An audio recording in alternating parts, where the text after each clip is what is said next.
time.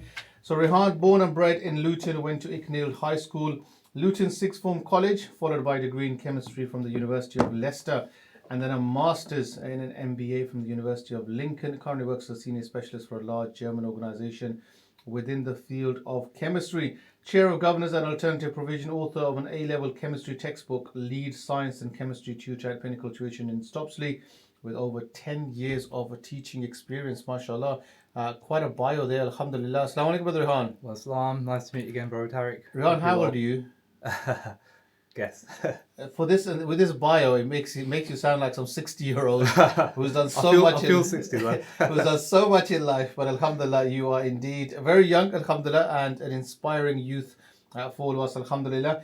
Thank you so much for coming back, of course, to give us more tips, alhamdulillah. No, thank you. Around, of course, the importance of exams, preparation, and everything that we spoke about last time. And lots of questions were coming in from the parents last time. Yeah. I think questions that you're probably used to hearing, because a lot of the parents will have the same issues regarding the exams, regardless of how well their child is doing or not so well. So regarding this time around, what we thought we'll do is, I think we'll do more of a regular catch-up, of course, throughout the year. Yeah. But starting off on the right foot, I think, is extremely important. So school started last week. A lot of the children should be back now. Some, of course, possibly listening to us right now at the morning as they're making their way to school. How early does that kind of journey start in preparation? In particular, I would say maybe for those students who've started year 11 this year and possibly looking forward to their GCSE exams. Yeah, I think the best advice that I can give is to start now. Start early and don't leave it whilst it's too late. So it's easier to study or learn or revise whilst it's still fresh in your head. Now, the problem that I see at Pinnacle Tuition, where I teach, where students, they come, just say a month or two before the exam. And then when you ask them questions or when you start testing them, they've forgotten everything. So everything that they've learned throughout the whole year, you have to teach them again. And what I say to the parents then is it's very difficult to teach someone to swim whilst they're drowning. So you can't teach the whole year in the space of a month and then do exam practice. So learn whilst you're going along. So it's easier to learn it when it's still fresh in your head and then it's cemented in. And what I say to students, right, and you mentioned a good point where it's all about the preparation. And the thoughts just come to mind where I think not just exams, but everything in life is based around preparation. Now, just say like Salah.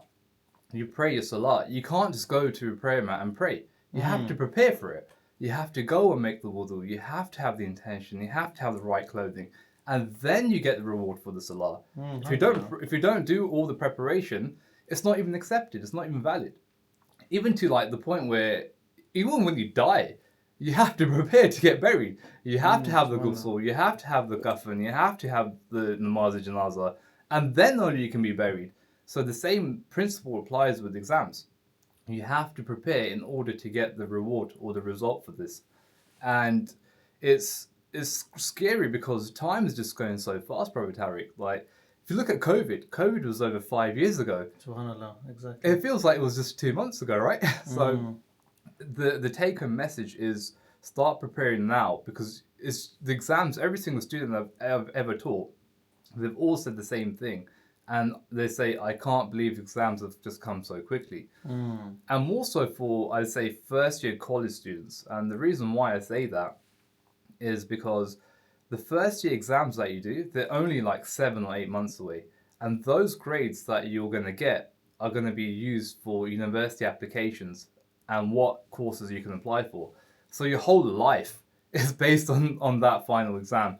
So yeah, start preparing now. That's my take-home message today. Excellent. And to be honest, one of the things that, alhamdulillah, I really like the way you use the analogy of Salah and preparation indeed. I think obviously very important. I think something, a message coming out of this, listeners, is regarding preparation for Salah. Majority of the time what we do is we just quickly do wudu, or if you already got wudu, quickly try to put the prayer mat out and fulfill your obligation as quick as we can. And unfortunately, we sometimes possibly don't get as much out of Salah as we should because we rush it and we don't prepare for it properly. And perhaps similar, of course, situation as to what Brother Rehan is saying around preparation for, of course, preparation for your exams. If you prepare properly, you will do well. And of course, if you rush it and if you leave it last minute, then of course you will suffer. So preparation is the key. Now, when we're talking preparation, Brother Rehan, and as you mentioned, I think that consistent drip feeding throughout the year, Yeah. I think, is extremely important. When it comes to revision, I think it's one of those things where I learned that with my own son, for example. He did his GCSEs last year, and I don't think the realization of the exam kicked in till I think post maybe the half term at February, where he thought, you know Yeah. what, exams are around the corner. Yeah. And I think when the exam dates are actually given, and at that point it's like, oh no, it's actually Yeah, happening. then it kicks in. Yeah. Before that, I think they're still in this kind of maybe pretend world that I think, you know what, it will happen, but not to me, not that quick anyway. Yeah. And like you mentioned, time is going past so quick. You mentioned obviously COVID. It's literally a situation where we're in 2025, September the 9th. Before you know it, 2026 will be here, and before you know it, that year. So time is really of the essence here. Yeah. What advice would you give to students out there who genuinely feel that they don't know how to make the best use of time and they feel that they are really bad at time management? Yeah, so I mean, we just started teaching, so it's been a few weeks now, and I've asked the students, how do you revise and what methods do you use? And the most common answer that I've been getting back is, okay, after college, after school, I sit and revise for 3-4 hours, and then I go sleep after that. And then if I just give myself as an example, where the other day I was reading a book, and after 20 minutes, I was reading the page and I thought, hang on, I can't even remember what I've just read. Like, if someone was to ask me, like, what we just read, I wouldn't be able to recall it. So what's happening is, after a certain amount of time, your brain's just switching off. And what students really want to do is they want to try and make themselves feel better. But they need to be true to themselves. So just because you're sitting in your room and reading a page, it doesn't mean you're absorbing the information. So you have to have quality over quantity. So the best advice that I can give is to take regular breaks. So after 20 minutes, you're gonna switch off. So get away from that environment, move away, get out of the room, do something else. I'm gonna have a cup of water, speak to your parents, and then go back and carry on. And you'll see that that's a very effective approach. Whereas if you're just sitting there for 2-3 hours, after maximum, even like studies prove this, that after 2 hours, you're just not going to take any information in. So yeah, just be mindful of that. So regarding coming home after school, a typical person, perhaps who someone maybe who's preparing for GCSEs, if they finish at 3:30, may take an hour to get home, perhaps maybe 4:30, 5 o'clock. Say for argument's sake, they want a bit of a break before they start their revision. They start at say 6. What you would advise is that have a timetable where you're having constant breaks every say 15-20 minutes. Yeah, I think it's better to have regular breaks and shorter bursts of revisions as opposed to sitting there for 3-4 hours. Yeah. Okay, excellent. So listeners, if you are somebody who is struggling with revision techniques, then again, you can reach out to Brother Rehan. He's one of the tutors there at Pinnacle Tuition. And of course, find out, let us know exactly this morning. In fact, we've got Brother Rehan for another 10 minutes or so. He's got a long journey for work, so he's got to try to get away as soon as possible. But we have him for another 10 minutes. So if you do have any particular questions, if you feel your child is struggling with revision perhaps, or if your child is struggling with concentration, if your child is struggling in particular subjects, then please do let us know, and we can try to make this a bit more specific to yourself. But otherwise, we've got some general questions that we're asking at the moment. But it's 07779 481 822 if you'd like to get in contact. That's 07779 481 822. But Rehan, in regards tuition, I was actually speaking to a brother quite recently. We were talking about exams and stuff and saying, well, to be honest, tuition is really a new phenomena. I don't remember tuition at my age. I didn't even realize tuition was possible. Definitely not affordable, even if it was available at the time. Nowadays, everybody's got tuition, and everybody, for some strange reason, requires extra help. Like schools aren't good enough anymore for some reason. But tuition has just become one of those things where everybody is needing it, in particular in some subjects, if not all. What would your advice be regarding tuition? And also, a lot of people tend to get tuition very close to the exams, not necessarily at this moment in time thinking, well, I'm not going to waste money on tuition all year round. I'll just get it a month before the exams start. What's your thoughts on tuition? So I think there's 2 points here. So I think the market itself is becoming competitive. So if I look at myself, so to get into the same degree course, I needed 3 C's to get into chemistry back then, but now you need 2 A's and a B. So university entries are a lot more competitive. So a tuition is required to keep up with competition. And I think, secondly, with schooling, I think one of the issues with schooling or mainstream schooling is there's a shortage of supply of teachers. Now, one of my students that I was speaking to just last year, he had a cover supply teacher for 6 months for science. And I remember when I was at school, when we had a cover teacher, that was like the best day of my life. Like the whole classroom just becomes a zoo, right? Exactly. So what are you going to learn? You're not going to learn anything. And unfortunately, there has to be a compromise, and the quality of teaching is then compromised, generally speaking. So therefore, additional or supplementary education or learning is then required, unfortunately, in this day and age. So this is where tuition does come in, and we can help at Pinnacle Tuition, or not just Pinnacle or any other tuition centre. But if I just focus on where I work, is when a student comes through the door, we take them under our wing. And it's our knowledge and expertise and everything that we've been through in life that we provide that guidance to them. So it's not just the tuition aspect of it. It's the aspect of, okay, where do you want to go? What's your career goal? Okay, you want to do medicine? Right, you need to do this, this, and this. So we coach them as well. So if they want to do medicine, then we say, okay, you need to get relevant work experience. This is what you need to do to get the work experience. You need to start knocking on surgery doors. Okay, you want to become a pharmacist. Now you go and knock on all the pharmacist doors. How's your personal statement looking? And what we tend to do is we tend to keep our group sizes very small. So one of the issues you have with mainstream schooling is the classroom sizes are now just too big. So how can you focus on each individual child? It's virtually impossible. So one of the things that I wanted to focus on at Pinnacle was to keep the group sizes very small, so then you can actually see each individual sort of or student's progress as you're going along. So you know the strengths, you know the weaknesses of each student, and then we tailor a package according to that student. So all of our delivery of the education is based on their understanding, and we also give ongoing questions throughout the week. So exam questions based on the theory that they've learned. So then we can monitor how the students learning with the theory that we've taught them.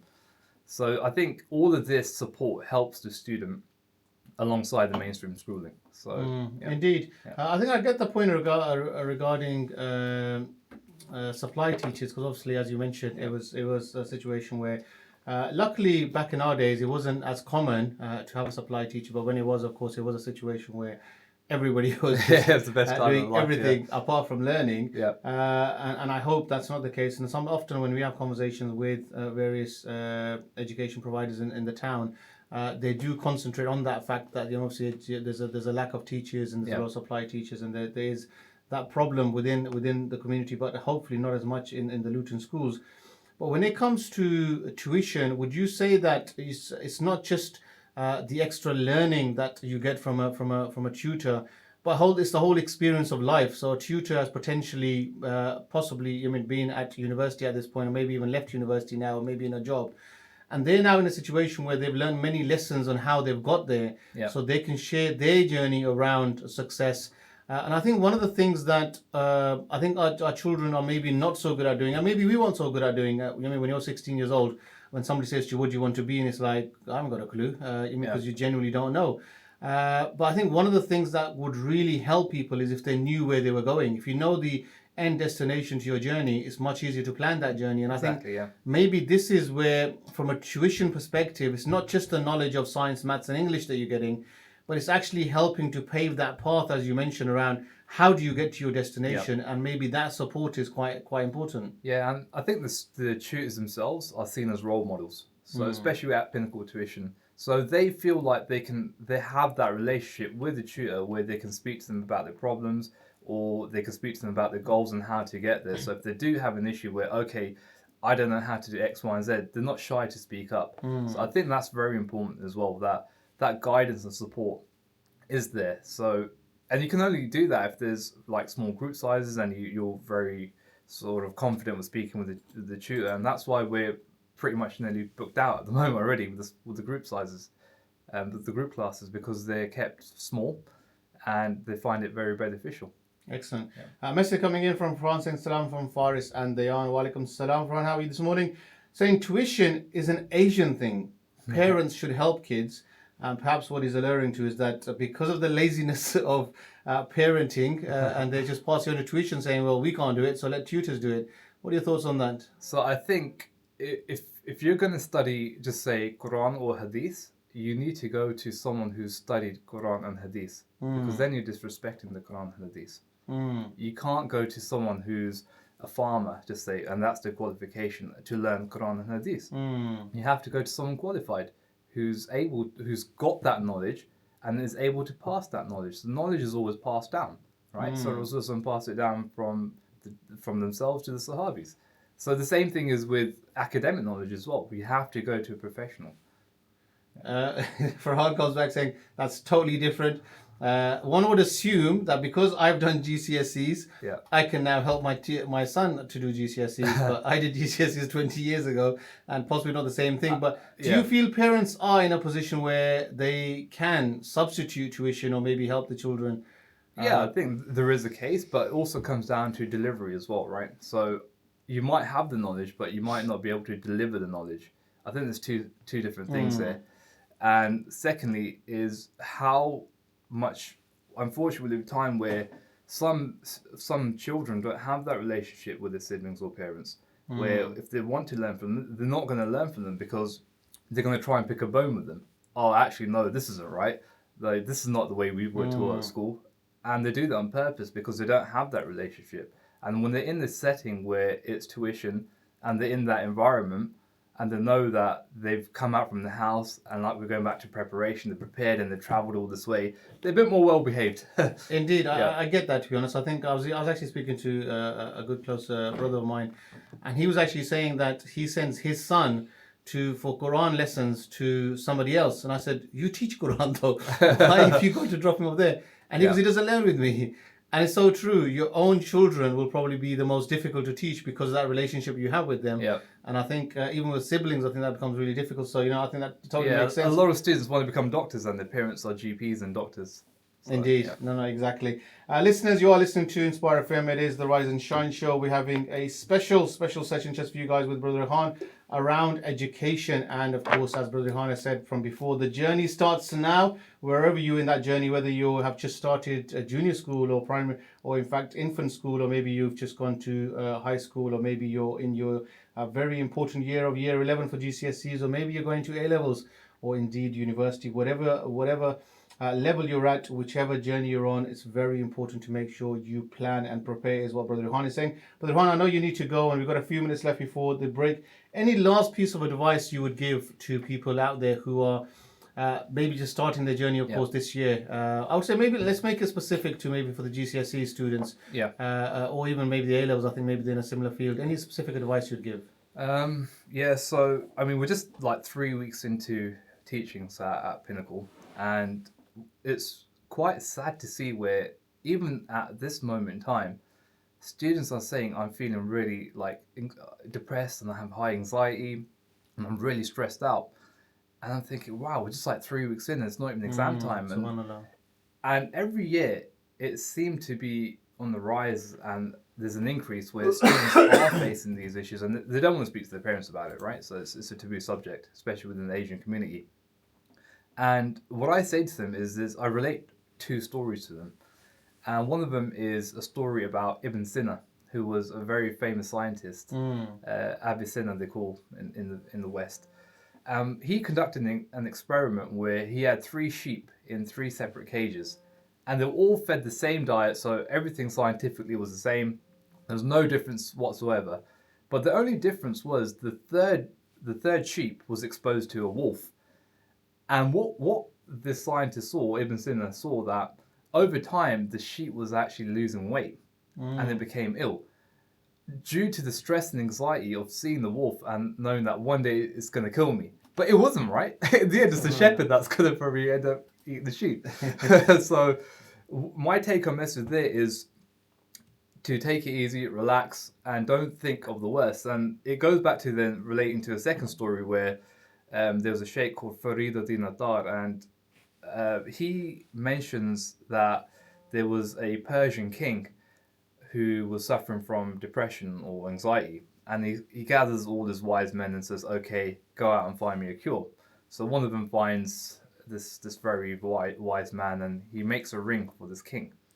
And in this ring were inscribed just 4 words, and those 4 words were, "This too shall pass."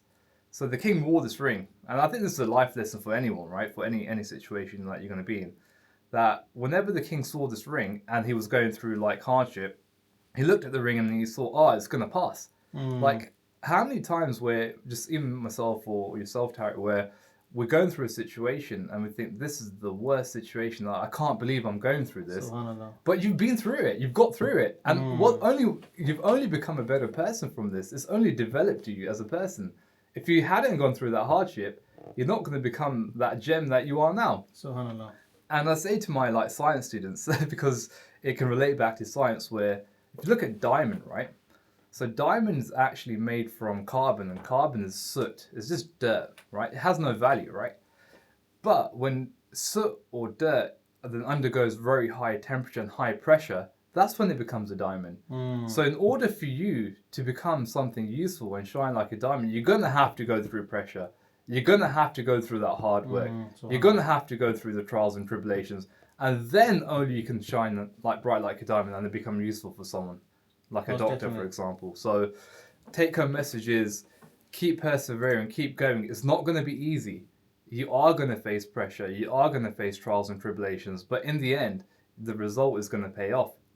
And I think the final take-home message that I want to sort of give to everyone is more aimed so towards the parents. And what I see are 2 sort of extremes where some parents are really like, how do I say it, strict on the child, and then the child becomes like a trapped bird in a cage, and when the bird is released from a trapped cage, they're gone, and it's very difficult to grab them back, and then just off the rails them.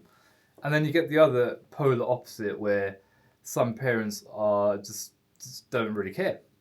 They don't know what's going on. They don't know where the kids are. And I think it's very important where at this moment in time, especially for high school, you're making new sets of friends, and it's very important that parents know who the friend circle are, what their children are up to. I mean, if they start to get involved in a gang and then you have knife crime happening, and you know that something's going on and something's not right, then you're kind of like semi to blame them as a parent. You should catch it early if you know that something's wrong.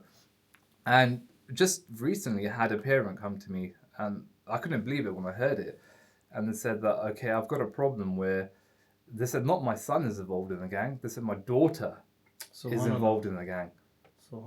And when I started probing into it and they started talking to me about it, it was quite apparent that the parent knew that something was off, like in the beginning. But I said, like, the cake is now baked. It's very difficult to change the recipe when the cake is baked. But when you know that there's an issue and you can see it happening, but if you turn a blind eye to it, then you're going to be responsible. So if you know your child is involved in some sort of gang crime, and he or she nowadays is carrying a knife, and you know this, and you're not doing anything about it, then as a parent, I think you're responsible. And schooling, we're on the topic of schooling. Schooling really starts from home. So as parents, you should become the first teachers and become role models and representatives and school them at home. And then, we have a problem in Luton with knife crime and gang culture. So I'm hoping that with some with parents, that it can hopefully become better. That's the only advice. Beautiful thoughts, mashallah. Unfortunately, we have come to the break, and we really need to, of course, go to the break. But Brother Rehan, thank you so much for your advice, mashallah. I think it's very important to make sure as parents we do try to catch that early, and really, of course, make sure that we try to get as much, of course, we can be involved in our children's lives as possible. Thank you so much for your time, listeners. Unfortunately, we have run out of time today. We will be speaking to Brother Rehan at some point again, inshallah ta'ala.